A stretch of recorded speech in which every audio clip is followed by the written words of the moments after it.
മുണ്ടിവീക്കം അഥവാ മംസ്? ജീവകോശങ്ങളില്ലാത്ത ജീവകണങ്ങളായ വൈറസുകളാണ് മുണ്ടിവീക്കം ഉണ്ടാക്കുന്നത്. ഇത് പ്രധാനമായും കുട്ടികളുടെ ചെവിയുടെ താഴത്തുള്ള പരോട്ടിഡ് ഉമിനീർ ഗ്രന്ഥികളെയാണ് ബാധിക്കുന്നത്.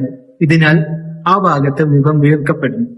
അതുപോലെ തന്നെ ഉമിനീരിലൂടെ ശരീരത്തിന്റെ മറ്റു ഭാഗങ്ങളിലേക്കും ഇത് എത്തിച്ചേരുന്നു. മുണ്ടിവീക്കത്തിന്റെ രോഗലക്ഷണങ്ങൾ എന്തൊക്കെയാണ്? താടിയുടെ ഇരുവശങ്ങളിലും ഉണ്ടാകുന്ന വീക്കം, കഴുത്തിലുണ്ടാകുന്ന വീക്കം, കാഠിന്യം, തലവേദന, ഛർദിൽ, ചെവിവേദന, പനി, വിശപ്പില്ലായ്മ, സന്ധിവേദന എന്നിവയൊക്കെയാണ് ഇതിന്റെ രോഗലക്ഷണങ്ങൾ. മുണ്ടുവീക്കം എങ്ങനെയാണ് പകരുന്നത്? സംസാരങ്ങളിലൂടെയും തുമ്മലുകളിലൂടെയും ചുമയിലൂടെയൊക്കെയാണ് ഇത് പകരുന്നത്.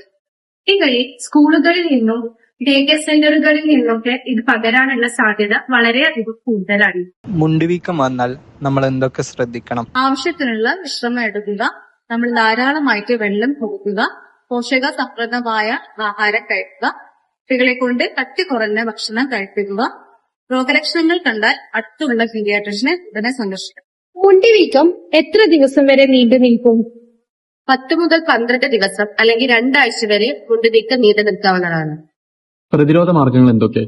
MMR വാക്സിൻ ആദ്യ ഡോസ് 12 to 15 മാസത്തിലും രണ്ടാം ഡോസ് 4 to 6 വയസ്സിലാണ് എടുക്കേണ്ടത്.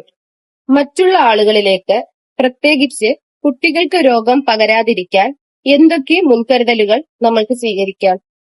രോഗമുക്തി നേടുന്നവരെ മറ്റുള്ള കുട്ടികളുമായി സമ്പർക്കം മാക്സിമം ഒഴിവാക്കുക. അതേപോലെ ഈ കുട്ടികൾ ഉപയോഗിക്കുന്ന വസ്തുക്കൾ മറ്റുള്ളവരിലേക്ക് ഷെയർ ചെയ്യാതിരിക്കുക.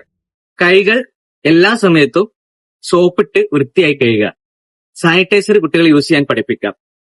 അതേപോലെ തുമ്മുന്ന സമയത്ത്, ചുമക്കുന്ന സമയത്തൊക്കെ തൂവാല ഉപയോഗിക്കാനും കുട്ടികളെ ശീലിപ്പിക്കുന്നത് നന്നാവും.